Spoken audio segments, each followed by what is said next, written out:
Hello mga mi, tutorial muna tayo ng small gerbera na pwede ring maging daisy. Same lang kasi ang paggawa ng petals. 4 na fuzzy wire to mga mi, gupitin lang sa gitna. Tapos yung isa mga mi gagawing pantali. Ang ganda ng kulay ng fuzzy wire na to mga mi, rare color to, amethyst purple. Maganda rin yung quality ng fuzzy wire nila, hindi mahirap i-twist. Pagkatapos itali mga mi, gupitin yung sobra sa itaas para magpantay. Then ibababa lang lahat. Pagkatapos nyo nang naibaba lahat mga mi, gagawa na ng petals. Ganito yung gagawin nyo tapos iti-twist nyo lang ng 2 beses. Ganyan lang ang gagawin hanggang matapos nyo lahat. Kung gusto nyo ng ganitong rare na color na fuzzy wire mga mi, ilalagay ko na lang sa comment yung link. Or makikita nyo sa yellow basket. Marami pa kayong mga rare colors na fuzzy wire na pagpipilian sa shop na yan. Yan mga mi, ganyan lang kadali ang paggawa ng petals. Kung gusto nyo gawin ng daisy tulad nito mga mi, ganito yung gawin nyo.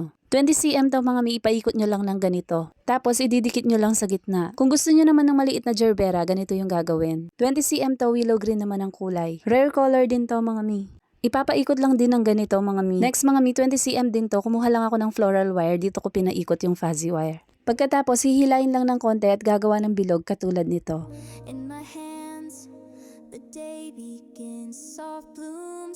Tapos mga mi, pagdidikitan nyo lang yung dalawa. Lalagyan din ng glue bago ilagay sa gitna. Pagkatapos, ganito yung gagawin nyo para mas maganda siyang tignan.